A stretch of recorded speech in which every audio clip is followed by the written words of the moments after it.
مجھے اسد قیس صاحب کا بڑا احترام ہے. میں نے ان کے گھر میں لیجسلیشن کے لیے میٹنگیں اٹینڈ کی ہوئی ہیں جن میں میں خود بیٹھتا تھا، پیپلز پارٹی کے بھی حضرات بیٹھتے تھے، اور اس میں آئی ایس آئی کے لوگ بھی بیٹھتے تھے، جنرل فیض کے بھیجے ہوئے لوگ وہاں پہ بیٹھتے تھے، اور وہ ہماری ساری گفتگو جو ہے مانیٹر کرتے تھے، اور جہاں پہ چاہتے تھے وہاں پہ وہ ہماری سمت بھی درست کر دیتے تھے. عام آدمی کو، the man in the street، کہ ہم کتنے آنیسٹ ہیں. اس لیے ڈبیٹ میں کے لیول پہ ایک دوسرے پہ الزامات ضرور لگائیں. مثلا میں آپ کو ایک ایگزامپل دیتا ہوں. مجھے اسد قیس صاحب کا بڑا احترام ہے.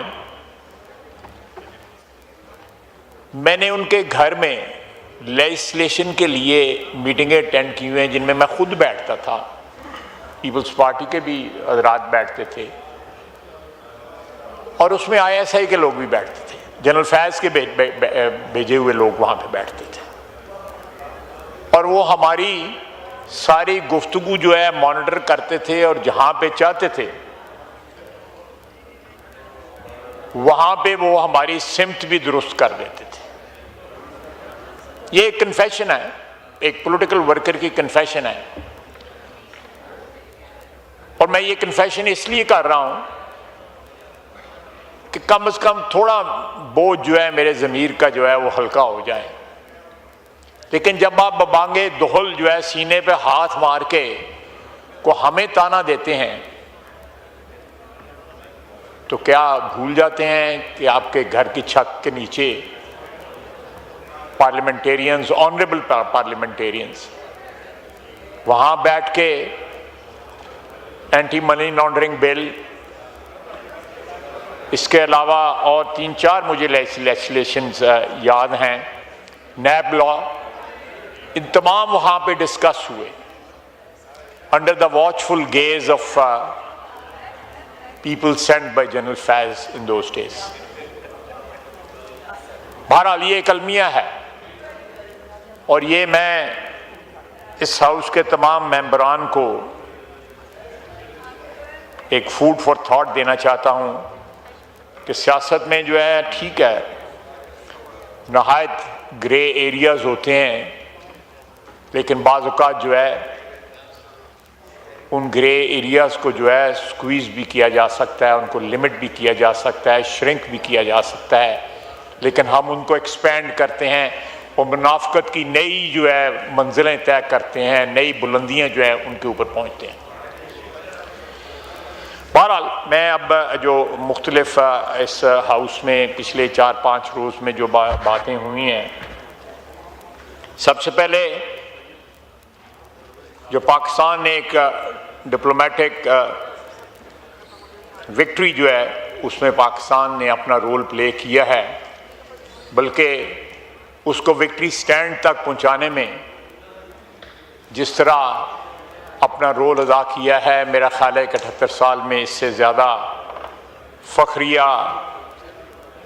لمحہ اگر آیا تھا تو وہ ہماری جو بھارت کے خلاف جنگ تھی، اس میں ہماری جیت اور ہماری فتح اللہ کے فضل تھے وہ تھی. 1 سال کے اندر 2 مرحلے ایسے طے ہوئے جنہوں نے پاکستان کی عظمت کو، وطن عزیز کی عظمت کو، عزت آبرو کو جو ہے ساری دنیا میں ریکگنائز کرایا. میں اس کے لیے اپنی افواج کی لیڈرشپ کا، فیلڈ مارشل کا، پرائم منسٹر کا، اور جو ساری ٹیم جو ہے ان کے ساتھ جو کام کر رہی تھی، میرا خیال ہے ساری قوم کو ان کا شکر گزار ہونا چاہیے کہ انہوں نے سٹیئر کیا نہایت دانش مندی کے ساتھ جو ہے ایک ایسے مسئلے کو جو بظاہر جو ہے ناممکن لگتا تھا، ناممکن کو ممکنات بنایا. 5 گنا بڑا دشمن جو ہے اس نے ہمارے پہ حملہ کیا اور ہم نے اس کو مٹی میں رول دیا. کل مودی نے بیان دیا ہے، مبارک دے رہا ہے وہ ٹرمپ کو، پریزیڈنٹ ٹرمپ کو، اس کو اتنا دل گردہ نہیں ہے اس میں کہ اس میں پاکستان کا نام جو ہے وہ شامل کرے، جس کی چھپر چھاؤں کے نیچے یہ سارا کچھ ہو رہا ہے اللہ کے فضل و کرم سے۔ یہ لمحات جو ہے قوموں کی تاریخ میں بڑی بڑی مدت کے بعد آتے ہیں، صدیوں کے بعد آتے ہیں، اور وہ تاریخ کے سنہرے حروف بن جاتے ہیں۔ ہمیں فخر کرنا چاہیے، سب کو فخر کرنا چاہیے۔ یہ فخر جو ہے ہمارا کامن ہے۔ یہ اگر پاکستان کا نام اونچا ہوا ہے، عزت میں اضافہ ہوا ہے، تو سارے پاکستانیوں کے لیے ہے۔ ان کے سیاسی سوچ کیا ہے، ان کو شکایتیں کیا ہیں، وفاق سے شکایتیں ہیں، صوبوں سے شکایتیں ہیں، کسی سے بھی شکایتیں ہیں، لیکن میرا خیال ہے کہ these moments of jubilation should be celebrated as a nation, as one entity۔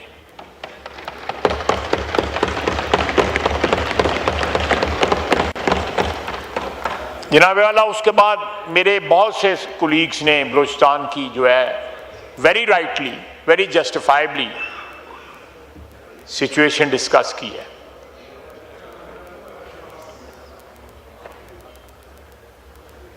یہ جو سچویشن جو ہے یہ کل پرسوں ترسوں انفولڈ نہیں ہوئی، یہ پیدا نہیں ہوئی، اس میں بہت سے لوگوں کی کنٹریبیوشن ہے۔ میں کسی کا نام نہیں لوں گا، بات پارٹیزن ہو جائے گی، لیکن یہ سب کی رسپانسبلٹی ہے۔ اگر بلوچستان میں آج راستے محفوظ نہیں ہیں اور دہشت گرد جو ہیں وہ ہائی ویز اور سڑکوں کو جو ہے انہوں نے ان سیف بنایا ہوا ہے ٹریول کے لیے، اور دہشت گردی کے وہاں پہ واقعات ہوتے ہیں، تو میں سمجھتا ہوں کہ یہ ایک کولیکٹیو رسپانسبلٹی پھر اسی ہاؤس کی ہے، اسی ایوان کی ہے۔ میں اپنے اس طرف فائل کے اس طرف کے بھائیوں کو ایکیوز کروں کہ آپ کے دور میں کیا ہوا تھا، یا وہ ہمیں ایکیوز کریں، لیکن it goes back to 50s، جب پہاڑوں سے لوگوں کو نیچے بلایا گیا اور ان کے ساتھ جو بھی ایگریمنٹ ہوا تھا اس کو رینیگ کیا گیا، اس ایگریمنٹ کو، اور وہاں سے یہ سارا سلسلہ شروع ہوا، جس میں کبھی امن ہوا، کبھی بدامنی ہوئی۔ لیکن اگر کوئی اس کا سلوشن ڈھونڈنا ہے تو وہ کولیکٹیولی ڈھونڈنا پڑے گا۔ یہ نہیں کہ ہم اپنا دامن جو ہے آگ سے بچاتے رہیں، چاہے کسی اور کا دامن جو ہے اس آگ سے جل جائے۔ یہ مسئلہ کسی ایک پارٹی کا نہیں ہے، کسی ایک صوبے کا نہیں ہے۔ اگر بلوچستان میں پرابلمز ہیں، دہشت گردی ہے وہاں پہ، تو میرا خیال ہے کہ ذمہ داری جو ہے ہم سب کی